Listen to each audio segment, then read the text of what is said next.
C'est l'heure de votre émission sportive préférée. J'espère que vous êtes assis confortablement devant votre smartphone, devant votre ordinateur. Bonjour à tous et bienvenue à cette nouvelle édition de notre rubrique sport sur Wodage 24. Et comme toujours, nous allons débattre sur des actualités du football européen et africain. Et cette fois-ci, l'équipe est au complet. Je commence par qui? Par le nouveau, le revenant. Bonjour monsieur Jacques Easy, Comivi. Bonjour. J'espère que tu vas bien. Je vais très bien. Bienvenue à nouveau parmi nous. Merci. Bonjour monsieur Madou Aneni. Bonjour monsieur Hospice, comment vous allez? À merveille. Très bien, ça fait plaisir de vous retrouver une fois. Ça fait très longtemps qu'on est ensemble, on va se permettre de se tutoyer, n'est-ce pas? Exactement. Alors comment tu vas? Je vais bien, et vous? Je vais bien également, merci beaucoup. Alors, permettez-moi de commencer de planter le décor. On va commencer avec les thèmes et c'est tout à l'heure après le jingle. Annoncé tout proche de Chelsea depuis quelques jours, Raheem Sterling s'est officiellement engagé avec les Blues de Chelsea pour un montant de 57 millions d'euros. L'attaquant anglais est donc lié au club londonien jusqu'en été 2027. La première question du premier thème de cette édition, c'est est-ce que Chelsea est la bonne destination pour Raheem Sterling? Raheem Sterling, avec son choix de quitter Manchester City pour aller Chelsea, il a bien pensé. Ce sont des professionnels. Il a étudié les offres avec son staff et il a su que peut-être Chelsea va l'aider à pouvoir encore plus progresser et s'affirmer sur le continent. Sur le continent, c'est pour cela qu'il a préféré aller Chelsea. Il n'est plus dans les plans de Guardiola depuis quelques saisons déjà. Peut-être qu'il a jugé bon de faire de nouvelles expériences, d'aller affronter de nouvelles aventures, pourquoi pas. Vu qu'il est spécialiste de la Première Ligue, même vous le savez, il a déjà joué dans le club des Reds de Liverpool. Oui. Il a joué 4 ou 5 saisons là-bas. Donc c'est après cela. 3 saisons 2012 à 2015. Oui. Voilà, c'est après cela qu'il a rejoint le club de Guardiola, Manchester City. Ouais, et à Manchester City, on l'a vu très bien évoluer. Et c'est à cela Thomas Tuchel, l'entraîneur allemand, a dû le faire venir dans ses rangs pour pouvoir renforcer son équipe. Son effectif, exactement. Et en même temps, il voit que son temps de jeu devient de plus en plus réduit à Manchester City. Il a pensé directement au mondial. Il veut se mettre à niveau pour le mondial 2022, n'est-ce pas? Exactement. D'autant plus que l'Angleterre compte plusieurs attaquants contre des joueurs prometteurs qui auraient cru que Dele Alli n'aura pas joué l'Euro. Et donc, ce qui fait que Sterling aussi, à chaque moment, il pense à son avenir et lui veut plus de temps de jeu pour pouvoir chercher à aller au mondial. Retrouver une place de titulaire, pourquoi pas au mondial. Et parlant de titulaire indiscutable à Chelsea déjà ou bloqué par peut-être Ziyech ou Callum Hudson-Odoi peut-être. Avec son allure, je vois très bien qu'il sera titulaire. Il sera titulaire, surtout avec la vitesse qu'il a. Vous le savez, dans le dernier carré, c'est un joueur qui apporte de la vivacité à l'attaque de Manchester City. J'espère bien qu'il le fera aussi de même pour le club de Chelsea. Voilà. Titulaire ou pas? Titulaire d'entrée, oui. Il sera titulaire d'entrée. D'accord. Mais Chelsea ne manque pas de d'ailier. Il est gauche, il est droit. Il y a le jeune allemand Kai Havertz à gauche. Il est des fois faux attaquant également. Il y a également Ziyech à droite. Oui, Raheem Sterling sera titulaire. Pourquoi je le dis ainsi? Puisque les Londoniens ont dépensé sur ce joueur et ils vont tout de suite récupérer ce qu'ils ont dépensé sur le joueur. C'est par rapport à son temps de jeu qu'ils vont pouvoir vendre les maillots, tout des publicités autour du joueur. Donc je le vois tout de suite titulaire. Mais pour le moment, rien n'est certain. Du coup, on on a vu très bien que le club milanais, l'AC Milan, était dans la course pour signer l'international marqué à Ziyech. Donc on ne sait pas si avant la fin du mercato, il va débarquer du côté de Milan ou pas. Donc pour le moment, on attend d'abord. Raison pour laquelle le président de Chelsea a dû lui ramener Raheem Sterling pour pouvoir combler le vide. Combler le vide. Voilà. D'accord, je suis toujours avec vous. Titulaire ou pas titulaire, est-ce qu'il a besoin d'adaptation? C'est quand même le même championnat, mais c'est un nouveau club. Est-ce qu'il a besoin de temps d'adaptation où il va réussir directement? Bon, pour l'adaptation, non. C'est un joueur qui maîtrise très bien la première ligue, mais seulement que c'est la philosophie du jeu de Thomas Tuchel, il va seulement respecter. Vous voyez, c'est un peu Thomas Tuchel, son système de jeu est complètement différent de celui de Pep Guardiola de Manchester City. Voyez, exactement. Donc, il va falloir respecter celui de Tuchel. Exactement. Et pour la petite statistique, c'est un attaquant anglais de 27 ans. Il a joué 47 matchs cette saison. Il a marqué 19 buts pour 6 passes décisives. Avec Liverpool, c'est pas mal quand même. C'est pas mal pour un ailier.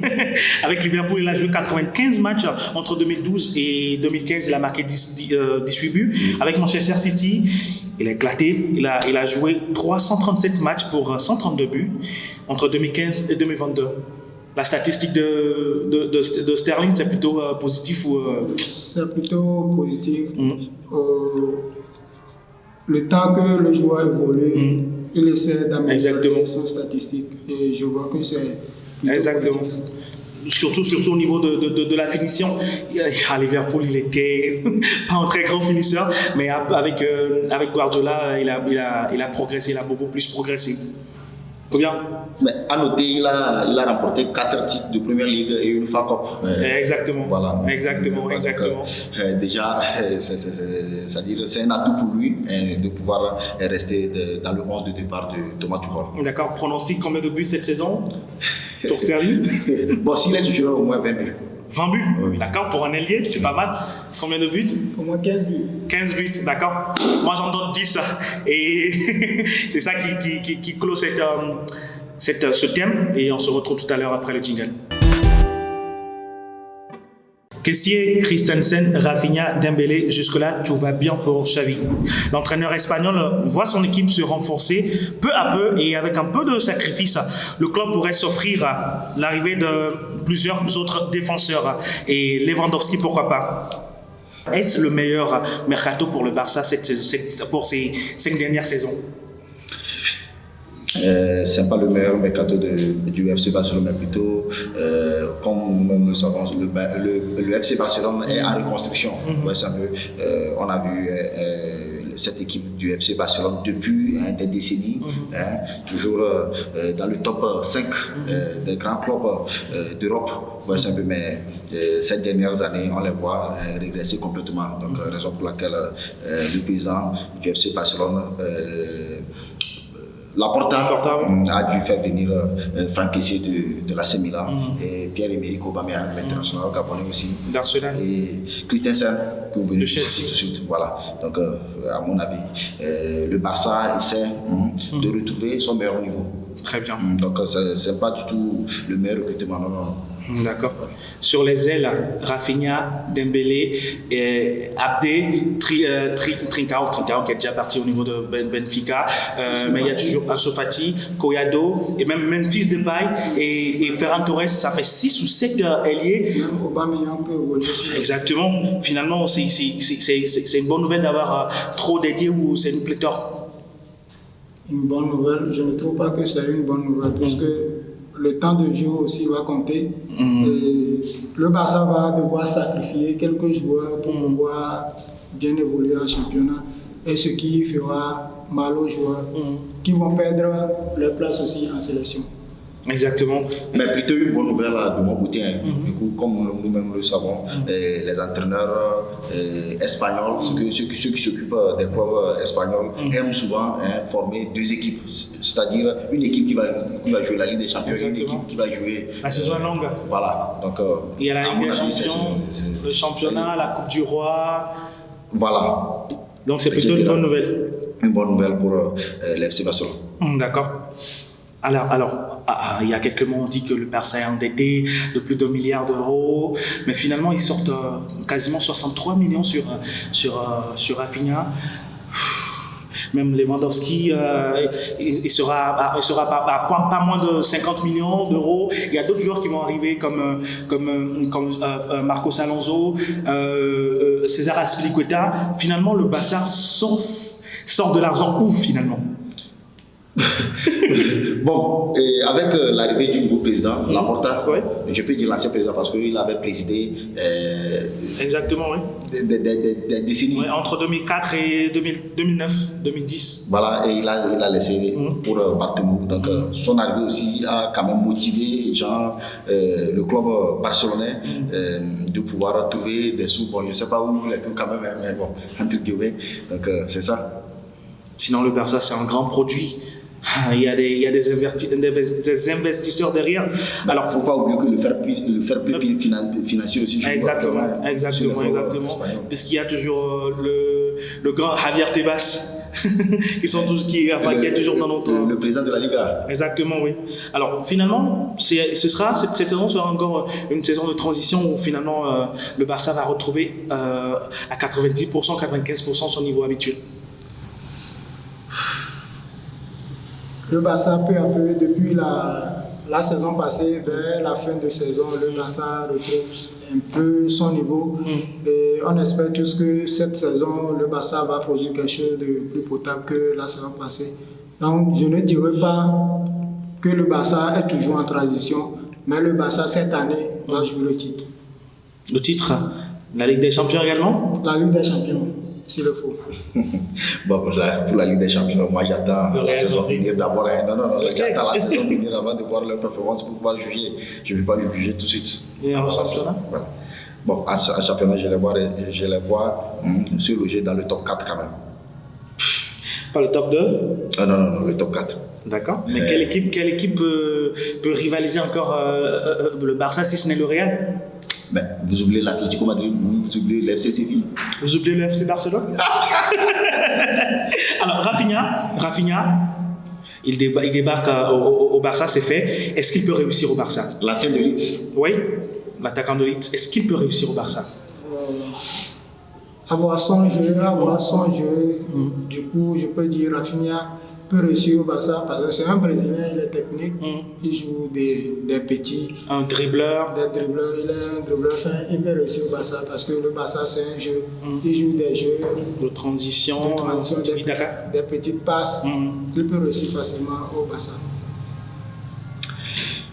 Bon, un joueur qui vient de Premier League, à mon avis, il va réussir à Liga. Bon, ce n'est pas toujours le cas, mais bon, celui-ci, je connais déjà son profil. Oui. Donc, c'est un jeune joueur qui a plein de talent. Donc, j'espère bien qu'il va évoluer sous les ordres de Xavi correctement.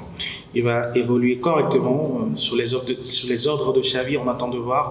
Et on revient tout à l'heure après le jingle. Les Red Devils semblent retrouver leur couleur en cette pré-saison. En match amical contre Liverpool, l'équipe d'Erik ten Hag a balayé en début de semaine celle de Klopp, de quoi laver l'affront de la saison dernière. On note qu'ils ont été battus 4-0, puis 5-0, 5-0, puis 4-0 la saison dernière par cette équipe de Liverpool. Alors, Manchester United bientôt au top? Oui, je les vois au top, surtout avec le changement d'entraîneur, Erik ten Hag, qui est débarqué là-bas. Donc j'espère bien qu'il va apporter une bonne philosophie de jeu. On l'a vu très bien dans leur match amical contre les Reds, où ils ont cartonné les Reds 4-0. Surtout avec Anthony Elanga. Brillant et Bruno Fernandes, l'international portugais aussi, on l'a vu mener un beau jeu et surtout Marcus Rashford qui ne voyait rien catégoriquement, mais avant-hier ça m'a étonné. Donc déjà on voit qu'il y a une bonne vivacité dans cette équipe de Manchester United. Donc sans doute je le vois dans le top 4 jouer la Ligue des Champions. D'accord, Anélie, ton histoire de top 4, vraiment, finalement ça devient quelque chose. Alors on sent déjà la patte de ten Hag, n'est-ce pas? Oui. Erik ten Hag, c'est un fin technicien depuis l'Ajax. Donc il a essayé d'amener sa patte dans l'équipe. C'est pour cela qu'il cherche ses propres joueurs, les joueurs avec qui il avait bien fait, c'est-à-dire un Frankie de Jong et Christensen, pour pouvoir étoffer l'effectif. D'accord. Sans oublier qu'il a mis aux portes quelques défenseurs. Exactement. Alors, je vais te reposer cette question parce que si je la pose à Aligné, il va prendre parti. Là, je vais parler de Cristiano Ronaldo. Cristiano Ronaldo n'est-il pas le poids de l'équipe en fait? Il est plutôt en poids sur l'équipe, c'est-à-dire c'est une star interplanétaire. Donc voilà, il est là. Donc, enfin, les milieux, les ailiers sont obligés de lui donner la balle. Finalement, quand il n'est pas là, peut-être que l'équipe joue mieux. Cristiano Ronaldo, c'est un poids pour l'équipe. C'est un poids pour l'équipe, puisque ce que Cristiano veut que ces jeunes joueurs jouent, ils n'arrivent pas à le jouer. Cristiano, c'est un guerrier. Il cherche toujours la victoire, mais pourtant, c'est pas normalement son jeu que les autres vont jouer. C'est pour cela, lorsque tu vois Cristiano n'est pas là, on dit Manu ne joue pas bien. Lorsque Cristiano est là, Manu joue. Puisque les statistiques l'ont montré, lorsque Cristiano est dans le jeu, Manu a une forte probabilité de marquer le jeu. Donc Cristiano, c'est un gros poids sur les jeunes joueurs de Manu surtout. Cristiano n'est-il pas en Mais on ne peut pas dire oui, c'est Cristiano Ronaldo, c'est un gros poids pour cette équipe de Manchester United. Vous l'avez bien dit, quand il est là, 80% il gagne. Donc déjà, Cristiano Ronaldo n'est pas un poids pour cette équipe de Manchester United. Plutôt, moi je peux dire, c'est les entraîneurs, c'est le système de jeu des entraîneurs qui ne matche pas du tout. Ouais, c'est un peu. Donc peut-être avec l'arrivée de l'ancien coach de l'Ajax Amsterdam, j'espère bien qu'ils vont faire une saison fabuleuse. Voilà. Et bon, attendons seulement si Cristiano va revenir pas. Du coup, ils sont en discussion avec Chelsea et j'ai vu le coach de Chelsea, Thomas Tuchel, décliner que non, pour le moment, lui n'a pas besoin de Cristiano dans ses rangs. Donc lui, il attend la saison prochaine d'abord. Mais je sais très bien qu'il y en aura d'autres clubs qui vont peut-être mettre la main sur lui pour pouvoir s'attacher de ses services. Voilà. D'accord. Mais tu sais que c'est à peine que je t'ai donné la parole que tu m'es sauté dessus. Donc si je ne t'avais pas donné la parole, tu allais sauter dans le débat. Voilà pourquoi j'ai voulu que tu me parles de ce sujet pour le moment. Alors, non seulement on a Cristiano Ronaldo qui pourrait partir, mais il y a également probablement Maguire. Harry Maguire. Il est également au club. Central, finalement, est-ce qu'il faut se débarrasser de Maguire?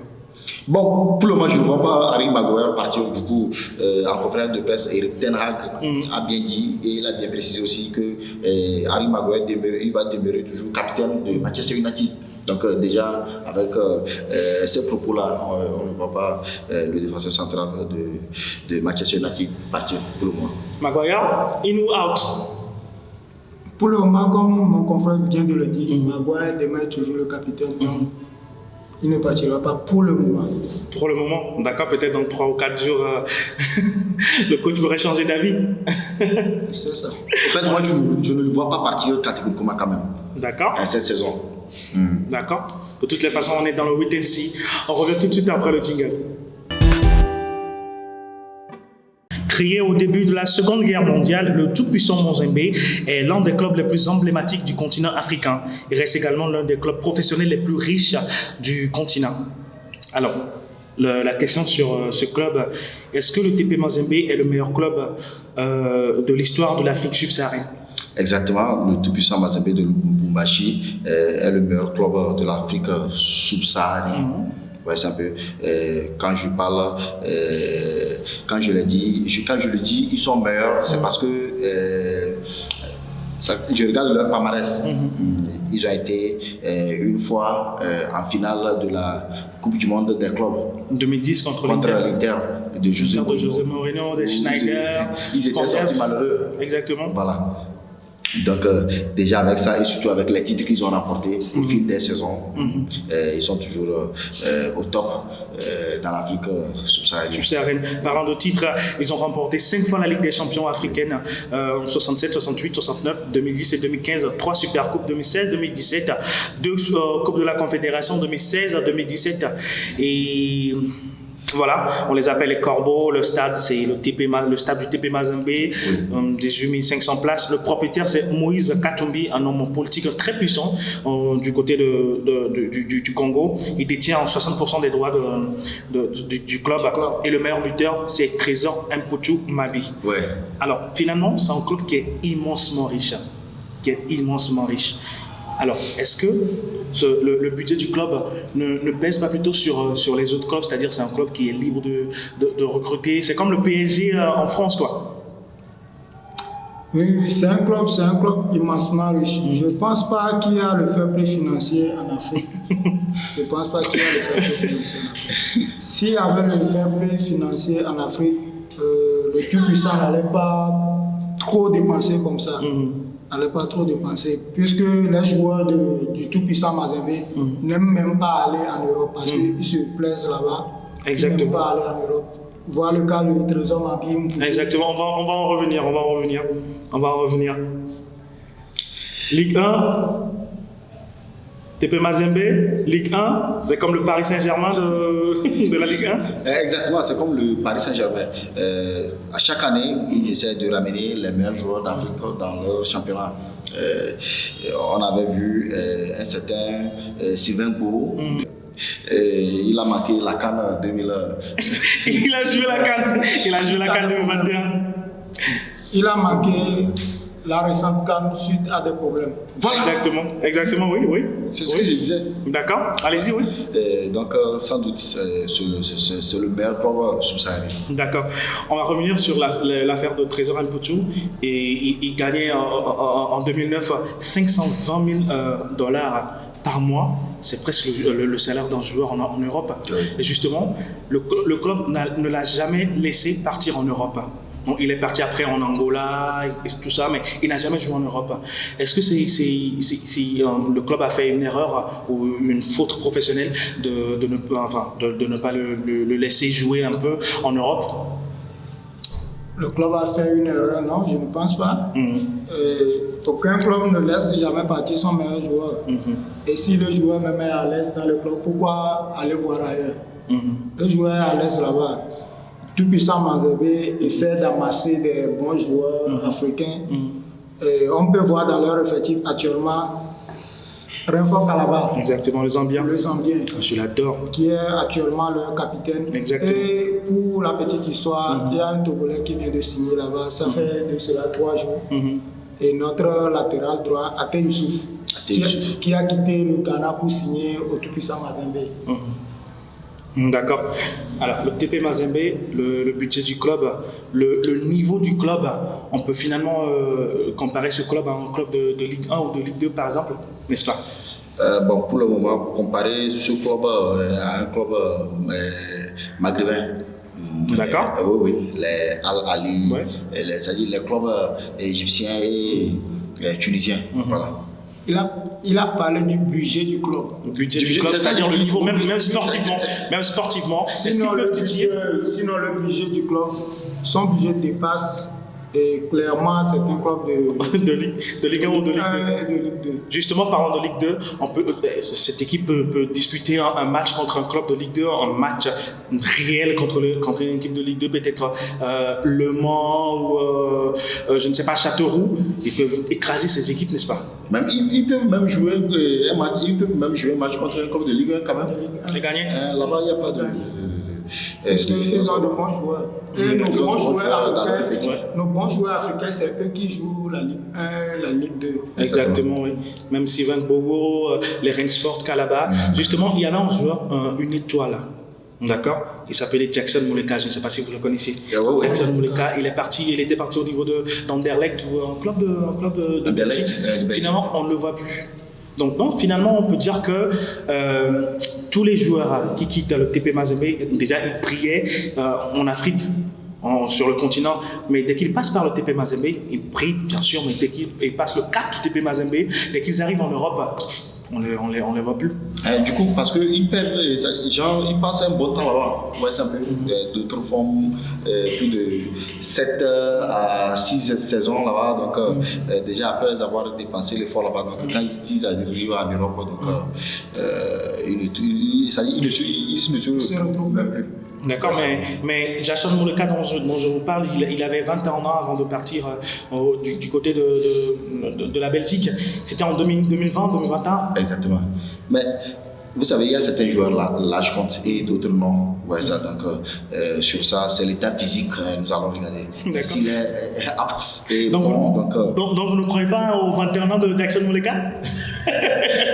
Non, mais bon, c'est ces statistiques qu'on juge. Ouais, d'accord.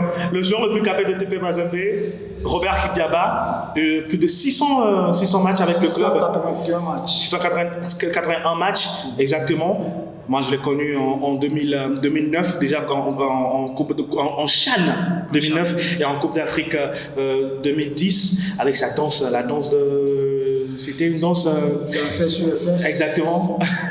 Kidiaba, finalement, qu'est-ce qu'il est devenu? On ne sait plus. Pour le moment, on ne sait pas ce que Kidiaba est devenu. Peut-être qu'il est dans le staff, parce que l'âge est un peu avancé. Peut-être qu'il est dans le staff de Tout-Puissant Mazembe pour pouvoir encadrer les jeunes. On ne sait pas. D'accord. De toutes les façons, TP Mazembe et l'AS Vita Club, beaucoup de joueurs jouent, beaucoup de ces joueurs jouent en équipe nationale de la RDC et avec d'autres internationaux. Mais entre-temps, on a vu des joueurs, des très très bons joueurs du Vita et du TP Mazembe. Finalement, le mix entre les deux, ça peut créer une équipe très bonne, une très bonne équipe. Là, parce que là, en équipe d'RDC, je pense que leur problème, c'est la guerre entre les locaux et les internationaux. Il y a des joueurs qui sont très très bons dans leur club, au Vita et au TP Mazembe, mais l'entraîneur, il vient, il met les internationaux qui sont sur le banc souvent, ou qui jouent dans le championnat en Chine, etc. Et le Tout-Puissant Mazembe et la Vita Club, c'est un club qui regroupe plusieurs nationalités. C'est-à-dire c'est un grand club qui regroupe des bons joueurs de l'Afrique. Donc, on ne peut pas dire en même temps que ces joueurs de TP Mazembe et Vita seront titulaires en équipe nationale parce que le niveau aussi compte. Des joueurs comme un certain Dieu merci Mbokani ne peut jamais venir, s'il est en forme, venir en RDC, rester sur le banc. Exactement. Ça aussi, ça compte. L'expérience de haut niveau aussi compte. D'accord. En clin d'œil à cette équipe rivale du Mazembe, l'AS Vita Club, qui a connu les joueurs comme j'ai oublié son nom. J'avais eu son nom tout à l'heure. J'ai oublié son nom. Les Youssouf Moulumbu, les Makousou Mundele. Je ne sais pas si vous connaissez Makousou Mundele, Jean-Marc Makousou Mundele. Également, il y a un Togolais qui joue, Tchaké Marouf, le maître des coups francs. Un clin d'œil à ces clubs, ces grands clubs de l'AS Vita Club. Alors, on revient tout à l'heure et on va attaquer les bonus et on me fait l'émission. Alors, on va clore cette émission dans 5 minutes, mais pour le moment, on va parler bonus. Un seul sujet sur la table, c'est le transfert de Koulibaly, Kalidou Koulibaly, qui a signé du côté de Chelsea. Moi, personnellement, ça me fait mal parce qu'il aurait dû signer au Barça. Je le préférais largement à la place de Koundé, mais c'est fait, il a signé à Chelsea. C'est une bonne décision qu'il a prise à mon avis, puisque Chelsea a déjà manqué de ses défenseurs, centraux. Et il s'agit de Christensen et Rudiger. Donc du coup, il va accompagner le maestro, le chef Thiago Silva. Et en défense centrale, on espère qu'il fasse une bonne saison. À mon avis, c'est une bonne décision pour l'international sénégalais. Il vient combler le vide de l'international allemand Rudiger qui a rejoint le Real Madrid. Donc, Donc, à mon avis, c'est une bonne décision. Surtout qu'il rejoint aussi, qu'il retrouve son copain Edouard Mendy, le gardien. Donc, déjà, ça donne du feu pour cette équipe de Chelsea. De Chelsea, d'accord. Moi, personnellement, j'aurais voulu qu'il signe au Barça. Oui, donc, moi, ce que moi j'ai à dire à Kalidou Koulibaly, s'il me voit, il n'a qu'à fuir. C'est sur ces mots qu'on va clore cette édition. Merci de nous avoir suivis. On se retrouve le dimanche prochain, même chaîne, même heure. Bonne journée.